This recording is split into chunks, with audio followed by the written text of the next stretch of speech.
Hello and welcome to today's episode of Health University, where I have the good fortune of meeting my new friend and professional colleague, Kelly Cox. And I met Kelly just last week, and I was fascinated with the topic we're about to cover today.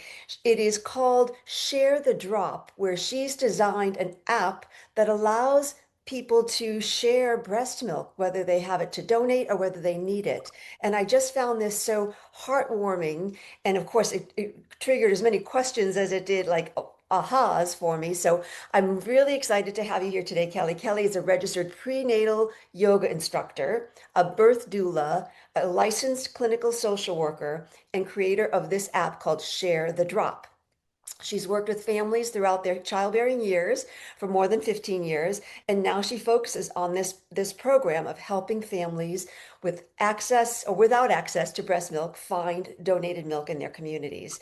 I just think that is just incredible. Kelly is a breast cancer survivor herself, and so therefore she has understands the need and wants to really help other families fulfill that need. I'm curious, Kelly, obviously you experienced breast cancer yourself, but if you would tell me in your own words what it was that had you decide, okay, this is where I need to go and put my efforts. And by the way, welcome. Thank you. It was lovely talking to you last week. I love diving into this. I have a very interesting career. I have been working with women, primarily mothers, my entire career. I do not have children of my own. It never once occurred to me to have children. And I kind of fell into all this by accident. So I was working as a clinical social worker with victims of domestic violence and sexual assault. Wow. Really thought that I would never burn out. And then I did. I mean, it wasn't so much that it was heavy work, but it was kind of the systems that I was working with. I just didn't feel like I was able to make that big of a difference. And so, Mhm. in thinking about what I wanted to do next, I knew I wanted to work with women and children. This was 17 years ago. I had started my own yoga practice and really it changed my life. And one of my best friends had started, and we just had these natural conversations about what if we started doing yoga when we were in our 20s, or what if we started as teenagers? Oh my gosh, as children. And so, two very well-educated women created a yoga studio that was just for children, which was Wow. a horrible idea. Because Quite an undertaking. kids are in swimming, tennis, horseback, polo, lacrosse. I mean, they just didn't have time to come. And so, what came out of my community was women saying, we want more support when we're pregnant. I had very little interest in pregnant women. Interesting. Um, but I love the yoga. And so I took several trainings and I just fell in love with prenatal yoga. So I've been teaching that for about 17 years and it is wonderful. Yeah. And then that same kind of community started talking to me about that we needed more doulas in town and kind of getting this pressure to become a doula. And I was like, absolutely not. I had zero interest and even less time. And I went to go see one of my best friends have a baby and hooked. I just knew in that moment, well, like now there has to be space in my life to be a doula.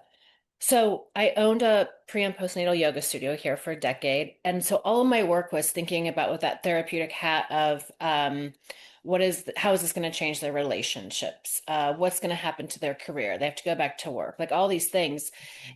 Worried about postpartum depression, obviously, but we had a lactation support group and over and over and over, I heard women talk about the stress and anxiety and really depression if breastfeeding didn't work. Hmm. Because we have this idea that breastfeeding is the most natural thing you're going to do. It's the entire reason we have breasts. And then there are a myriad of reasons why it doesn't work, but it's hard. Yeah. I tell Yeah. I tell my doula clients, labor and delivery is the sprint. That first year of feeding is the marathon. Right. That's true.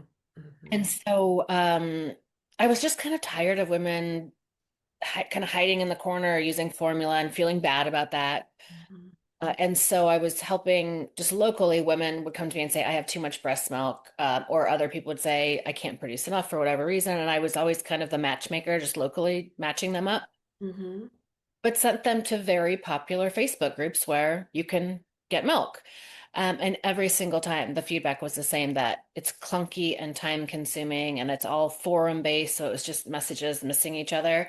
Oh, And so I had to close my studio during COVID after a decade and just kind of I'm not great at being idle with yeah. my time or my mind. And so kind of in the effort of what was I going to do, I started thinking about how can I make the process of peer to peer, so informal milk sharing, easy. And so I literally took kind of this technology of how we can call Uber and get a car. Mhm. How we can go on a dating app and create our own little profile and get matched with someone who's 5, 10 miles away. But if we could have this process be simplified with real-time notifications, Mhm. that was kind of my big mission for Share the Drop. And so we started in summer 2022 when there was a huge infant formula recall. I do remember that. Yes. Uh-huh. There was no formula on the shelves. As a local doula, I would have people just send me pictures of their formula and I'd post it on social media. And random people would say, I'll leave it on my porch. I was just driving around the county, like picking up formula for families. And I was like, this is not sustainable. And so it led to my process of Share the Drop. And of course, anyone who is struggling to breastfeed is welcome to use it, but thinking really about people who cannot lactate. So myself and other breast cancer thrivers, which I call us instead of Yes. survivors. Yes. Gay couples who adopt, use a surrogate, people who are fostering babies, grandparents raising grandbabies, anyone who has an infant that needs to be fed, if they believe that breast milk is what they want to use, I think there should be an option for that. Absolutely. And while it is true, there is a stigma, if you will, of people who if they're not breastfeeding, either by necessity or by choice, there really is a bit of a shame around that, kind of in our emotional, psychological, social milieu. What we also know is that if there is an option to breastfeed, most would choose it, or give breast milk to the baby, because we know that uh, it is a healthier alternative, if you will, if that's an option. So, and of course that is hopefully a supply that will not be taken off the shelves, as was the case if there was a recall or something like that. I think this is just a brilliant endeavor, and I love, Kelly, that this was your business, if is was reactive to the need. Like you are the grassroots community result, you know. Yeah. Yeah. Yeah.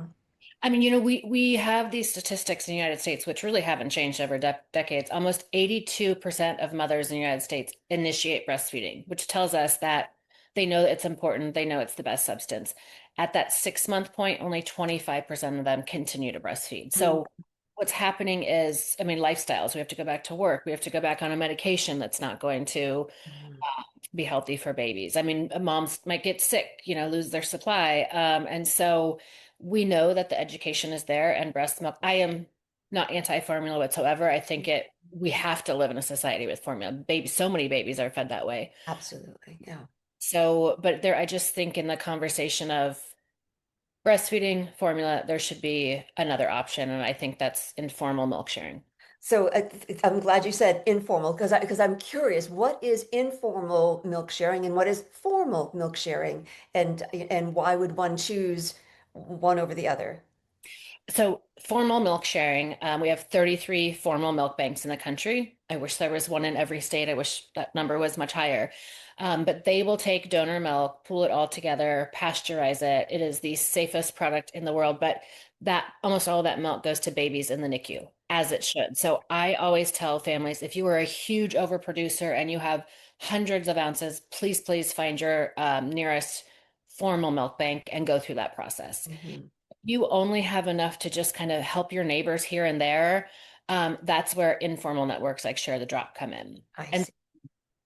I very much believe so. The Human Milk Banking Association of North America manages all the milk banks, and they require, I believe, 200 ounces in the beginning, and it's a very thorough process. And so that's my first line of defense. Babies in the NICU will not survive without donor milk. Mhm.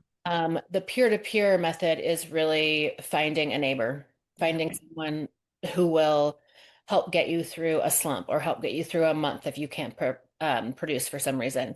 And one of the features I have on the app is that when you create an account, whether you have milk to donate or you're looking for milk, is that we use your zip code. Hmm.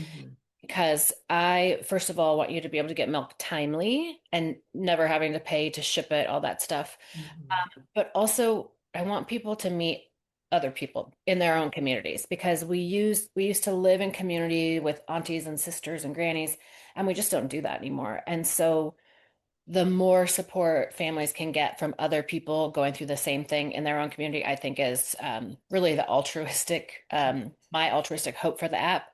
Because I've seen in my community, doing this birth work for so long, that maybe moms meet on their yoga mat in my class and then they keep coming to class. And then I see them out in the community or their kids are going to the same school. And these families need to kind of raise each other up as the village. Absolutely. Yeah, we do have too much of an isolated experience in our nuclear family arrangement here. And I every under the best of circumstances, new motherhood is an overwhelming experience. So to have any kind of support that says, yeah, me too. Even just that, yeah, me too, can be the very thing that lets mom get through a moment or a day or a tough time with baby adjusting and so forth.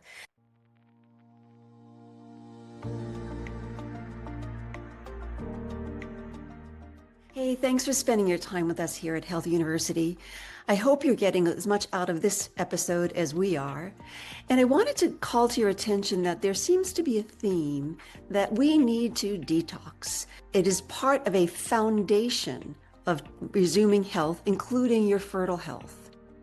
So I've put together a free 28-day detox masterclass that you can access by clicking on the link below. I'm sure you'll get so much out of it. And as I say, I think that it is really critical to begin with a 28-day gentle detox. And now let's go back to our show. You talk about the informal, that it is your neighbor. How can one feel assured of its safety? Is there a vetting process in this informal arrangement so that we know that moms donating are not, I don't know, smoking pot? Yes. Hmm.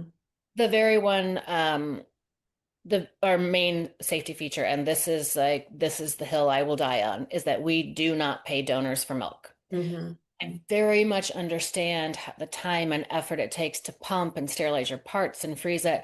However, the moment you open up um, making this monetizing this, then people could sell you anything. Hmm. A mother And could will, and some will. Hmm. could sell me their milk. They could sell me watered down milk. They could sell watered down non-fat milk, all the things that will hurt babies. And so I will never change that policy. Hmm. We have so part of kind of if you think about a dating app, which is kind of how I started this, I could go into a dating app right now and within 5 minutes be matched with someone. It is up to me to decide how to keep myself safe. I could jump in the car, go meet him right away. Like I'm not that type of person. I'm not going to do that. But if I was doing that, I would talk to him for a while and ask him questions and do we have anyone in common? So one of the reasons I like the zip code is because if I got on and then I saw you as a donor, I'm going to talk to my other friends and be like, does anyone know Susan? I'm Hmm. going to try to vet you or say to you, did we use the same doula? Did we go to the same prenatal yoga class? Who's your pediatrician? Hmm. Right? All these questions because then I could call my friend and be like, oh, and be like, oh, Susan's great. I've known her for years. So it's kind of that village processing or referral system. I have a report button that is on the app where anyone at any point can report a user for me. That comes directly to me, and I can go on the back end and deal with that. Hmm. Everyone has to sign off on terms and use for agreement. So you understand that you are stating you don't have any transmittable diseases. You're not looking to monetize this. You're only providing breast milk. There's filters through there so you can talk about, are you vegan? Does the baby have a nut allergy? Like all those kinds of things. Um, Hmm. and then guidelines about asking what things to ask them, like, if vaccines are important to you, ask about that. Is your diet important to you? Do you consume alcohol? And then when you meet, we give a lot of messaging about if I'm going to go meet this person for breast milk, I'm going to meet her at 10 a.m. Hmm. right? I'm gonna maybe bring my baby and maybe she'll bring her chubby baby, right? So if Mhm. a woman is giving me breast milk and her baby is gaining weight, meeting developmental milestones, I can feel pretty good that my baby would too. Mhm. Mhm. But feeding them in a trusted space, so you're not just, going to some stranger's home. So it goes back to this informed consent, and making the best decisions for you. Got it. So the onus is on the two parties. So there, because I can imagine it going so far as to say, could I get a letter from your pediatrician or your OB to, to demonstrate that, you had a healthy pregnancy and you've, got all the tests and things like that. I love that you brought this up because when onboarding, if donors, we ask them if a recipient is asking to see any recent lab work. So any mother who's just had a baby has recent lab work. Are Hmm. you willing to show them that? Hmm. And we don't upload that to the app because of HIPAA, but Right. we put a little medical icon on their profile. So recipients, those looking for milk, say, oh, that's one more thing that she's willing to share with me. Hmm. Yeah. Beautiful, beautiful. Now, of course, I'm sure there are tons of stories you can share with me, but are there any in particular that kind of pull at your heartstring where you say, "Thank God I did this because here's an example of how important it has been for a family." Yes. I mean, I have several stories of women who had late term losses. Mm. One woman in particular had a stillborn baby at 38 weeks. And a big part of that healing process for some of these women is to donate their milk. And so this woman in particular donated for 6 months. She found a formal milk bank here in Virginia, and I helped her find someone who was going through breast cancer. And that was her way of making her son's life mean something, right? Right, And so tons of stories like that. right. I got an email early on from a woman in Seattle that said she was raising her 2-month-old grandson because her daughter was incarcerated. And so it was very important in their family that babies are breastfed. And she said someone just dropped off an entire bag of milk. And so now that's one less thing she has to worry about. And that her daughter better about that too. Right, right. Um, I have a dear friend who has a 8-year-old and they were struggling to conceive again, and turned out she had breast cancer in both breasts and had to go through the process of mastectomy and treatment. And they've subsequently had another baby via surrogate. And I think he's 7 months now, but she at one point was getting milk from 6 different women in our community. Wow, how is that for the baby? He's been great. That's I mean, amazing. gaining so much weight and doing just fine. She would say a little bit like, "Oh, this milk just made his stomach hurt a little bit." Yeah. Like, but we all, Which could happen with a single person, who ate a pizza that, and the next day the baby's, gassy because the breast milk, just didn't agree. So, yeah. You yeah. know, Something fascinating about that baby is he has a sister who goes to school and is into every activity and bringing home every germ. And this winter, that baby didn't have even a sniffle. I mean, because you think about babies get antibodies from their own mothers, but Mhm. you're getting milk from 2 or 3 different women. You're Mhm. you're giving your baby 2 or 3 times those antibodies too. So that's another benefit we wouldn't really think about. Right. No, I wouldn't think about it, certainly. Yeah, that's amazing. Um, any like cautionary tale where you would say, here's an example of something to just be attentive to. I'm thinking of things like, rashes or, sort of unexpected things. Obviously, as we say, that can occur with mother feeding her own baby due to, food or allergies herself. But anything that a new mom would, or even a donating mom should consider when making this exchange, this informal drop. Yeah, I always tell them like kind of keep track of whose milk you're feeding them because I mean babies a mother could eat anything and baby might get an upset stomach, have some loose stool, Mm. maybe a rash. So that can come from anyone's breast milk. But if you notice after a week that maybe there is kind of some loose stool feeding after feeding, you might want to contact that donor and be like, just asking, like, were you eating anything particular this week? Because it might be your baby has a food allergy, right? Exactly. Yeah, yeah, yeah. This could be something that it actually turns out to be of benefit down the road before, if the donor was, I don't know, eating strawberries and peanuts, maybe that's something that babies should be, staying away from when comes time for solid foods. Yeah, totally. Um, I think that I've had this come up a lot that donors will or recipients will receive milk and it's marked like sick, right? And I get people are like, "Oh, is this safe?" And I was like, "Well, ask your donor if their baby was sick during that time, and if so, I would save that milk until your baby is sick." So we know that when babies get sick, and we're just talking general, not like sick, hospitalized, but how would any child or anyone get sick, that mom produces different antibodies to change that milk for during that time. So I was like, that's milk that was produced when that baby had whatever was going around. And so that's actually really good for you to use if your baby gets sick. That's fascinating. Is the app? Now my mind wants to go down and kind of fix the app that I've never even seen. Because wouldn't if it could be something more definitive than sick, but you know, more. I don't know, a particular virus exposure and the year, the month of exposure, something like that. Because is it all fresh donated milk or is it frozen as well? Mean both. Yeah. And yeah, so some women, you can put milk in a freezer for 6 months and a deep freezer for a year. So you might get a whole bunch of milk from a donor and you can space it out. Hmm. If you're in an area where you only have one milk donor and so you're doing combo feeding, moms will sometimes save that breast milk so they can feed breast milk and formula throughout. Uh, Hmm. but part of the messaging is we want an open dialogue. I'm hoping that these people develop friendships and relationships. And so we want you to go back on the app and say, hey, ask those questions too, right? And so I could make the filters super robust, but it would be like having to go in and kind of update them day to day if it Yeah. was. Yeah. I just almost can envision like a label that had like almost like a template check mark. But I can also imagine that doing so then creates, I don't know, a degree of separation between the two moms, the village experience that you want that is your primary goal is making sure that these moms know that they're being supported by other moms as opposed to an industry, if you will. Yes, absolutely. Yeah.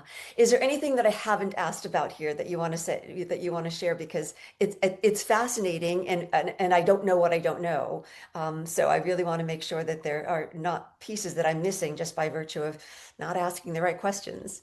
Right. I mean, I do want to make sure that this is available to everyone. I don't want any barriers for use. And so, because it is an app that I have to keep going and have all these different features, there is a user fee. So I never ever charge donors anything to be on the app. Mhm. Recipients can go on and create an account for free using that zip code, and they can see who's in their area.